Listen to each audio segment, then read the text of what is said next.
নমস্কার বন্ধুরা, আমি ডক্টর সুব্রত আচার্য আর আপনারা দেখছেন আপনাদের এই প্রিয় channel Shri Subrata astrological consultancy. আজ এই ভিডিওতে আপনাদের সঙ্গে শেয়ার করব মকর রাশির জাতক কিংবা জাতিকাদের এমন 5টি বদ গুণের বিষয়, অর্থাৎ এমন 5টি নেগেটিভ গুণ রয়েছে মকর রাশির জাতক জাতিকাদের, যে বদ গুণের জন্য কর্মক্ষেত্রে, ব্যবসার ক্ষেত্রে, পারিবারিক জীবনে কিংবা সার্বিক উন্নতির ক্ষেত্রে বাধা হয়ে দাঁড়ায়। আর এই 5টি বদ গুণ যদি ত্যাগ করতে পারেন তাহলে আপনার সামগ্রিক জীবনে সফলতা আসবে। জন্মকুণ্ডলিতে যাদের চন্দ্রদেব মকর রাশিতে অবস্থান করছে তাদের জন্য এই ভিডিওটি ইনফরমেটিভ হতে চলেছে। ভিডিও শুরু করার আগে আপনাদের বলবো, যারা চ্যানেলে নতুন তারা অবশ্যই চ্যানেলটি সাবস্ক্রাইব করে দেবেন, পাশে থাকা বেল বাটনটি প্রেস করবেন। ভিডিও ভালো লাগলে বন্ধুদের সঙ্গে অবশ্যই শেয়ার করবেন। দ্বাদশ রাশি চক্রের দশম রাশি হলো মকর রাশি এবং এই রাশির অধিপতি হলো শনিদেব। পৃথ্বী তত্ত্বের রাশি হলো মকর রাশি। এই রাশি জাতক জাতিকারা অত্যন্ত কঠোর এবং ন্যায় নিষ্ঠার প্রতি দায়বদ্ধ থাকে।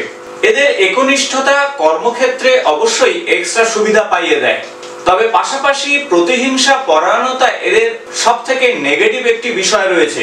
এরা সর্বদা স্বয়ংসম্পূর্ণ হওয়ার চেষ্টা করে। তাই আসুন আমরা প্রথমে জেনে নিই মকর রাশি জাতক জাতিকাদের গুরুত্বপূর্ণ পজিটিভ বৈশিষ্ট্যের বিষয়ে, এবং ভিডিওর শেষে আমরা জেনে নেব মকর রাশি জাতক জাতিকাদের সেই 5টি নেগেটিভ বিষয় সংক্রান্ত বিষয়। প্রথমত, এরা হার্ড ওয়ার্কিং, অর্থাৎ কঠোর পরিশ্রম করতে এরা বদ্ধপরিকর। যতক্ষণ না কাজ শেষ হচ্ছে সেই কাজের সঙ্গে এরা লেগে থাকে, আর এটাই কিন্তু কর্মক্ষেত্রের সফলতার একটি প্রধান কারণ। কখনোই হার মানার মনোভাব নিয়ে এরা এগিয়ে যায় না। এদের বুদ্ধি যথেষ্ট, বুদ্ধির পাশাপাশি পরিশ্রম দিয়ে সবকিছু ব্যালেন্স করার চেষ্টা করে এবং নতুন স্কিল ডেভেলপের জন্য এরা নিজেকে ট্রেন করে এবং একটা সময় গোলকে অ্যাচিভ করতে পারে। দ্বিতীয় যে গুরুত্বপূর্ণ বৈশিষ্ট্য হলো অ্যাম্বিশাস। এরা অত্যন্ত আশাবাদী, কখনোই নিরাশার উপরে ভর করে এগিয়ে যায় না। তাই আশার উপরে ভর করে এরা নির্দিষ্ট লক্ষ্যবস্তুতে পৌঁছাতে একটু সময় নিলেও অবশেষে তারা পৌঁছে যায়। একদিকে যেমন কঠোর পরিশ্রমী এবং অ্যাম্বিশাস, অন্যদিকে রেসপন্সিবল, অর্থাৎ একটা কাজ যদি হাতে নেয় সেই কাজ যতক্ষণ না শেষ হচ্ছে কখনোই ছাড়ে না। নির্দিষ্ট সময়ে নির্দিষ্ট কাজ শেষ করতে এরা বদ্ধপরিকর থাকে, আর এটাই এদের এগিয়ে যাওয়ার মূল মন্ত্র। এরা আর্থিক এবং পারিবারিক বিষয়ে অত্যন্ত নিখুঁতভাবে চিন্তা ভাবনা করে।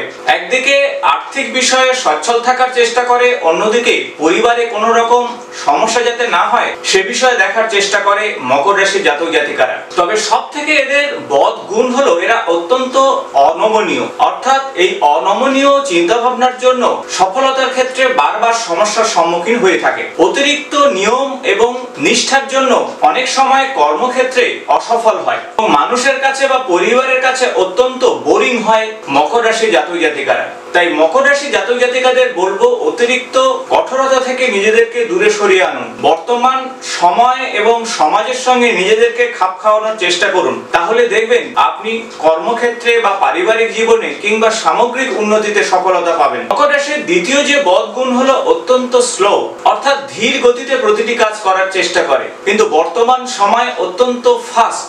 আর এই গতিশীল সমাজ ব্যবস্থা এবং গতিশীল সময়ের সঙ্গে নিজেকে অ্যাডজাস্ট করতে বারবার সমস্যায় পড়ে মকর রাশির জাতক কিংবা জাতিকারা। তাই অবশ্যই নিজেকে আরো বেশি ফাস্ট করার চেষ্টা করুন। ভালোবাসার মানুষকে অবশ্যই খুশি করার চেষ্টা করুন ঠিকই, কিন্তু কঠোর পরিশ্রম করে সময় নষ্ট করবেন না। দ্রুততার সঙ্গে আপনাকে সিদ্ধান্ত নিতে হবে এবং সেই সিদ্ধান্তের উপরে আপনাকে কর্মক্ষেত্রে এগিয়ে যেতে হবে। মকর রাশির জাতক জাতিকাদের আবেগ একটু কম হয়ে থাকে, তাই এদের মধ্যে আবেগ না থাকার জন্য প্রেম ভালোবাসার ক্ষেত্রে বারবার অসফল হয়ে থাকে, কিংবা পারিবারিক জীবনের যে আকর্ষণ সেই আকর্ষণ থেকে এরা বেরিয়ে যায়। এরা অত্যন্ত ইন্ট্রোভার্ট হয়ে থাকে, মনের কথা সহজে প্রকাশ করতে চায় না। তাই মকর রাশির জাতক জাতিকারা অন্যান্য মানুষের কাছে খুব একটা সহজ এবং সাবলীল বলে মনে হয় না, আর এটাই তাদের অগ্রগতির ক্ষেত্রে মূল বাধা হয়ে দাঁড়ায়। অত্যন্ত ধৈর্যশীল এবং একগুঁয়েমি স্বভাব থেকে যদি না বেরিয়ে আসতে পারেন, বা নিয়ম শৃঙ্খলার এই কাঠিন্য থেকে যদি না বেরিয়ে আসতে পারেন, তাহলে কিন্তু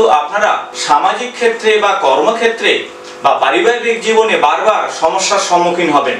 আশা করব ভিডিওটি ইনফরমেটিভ হয়েছে। ভালো লাগলে বন্ধুদের সঙ্গে অবশ্যই শেয়ার করবেন।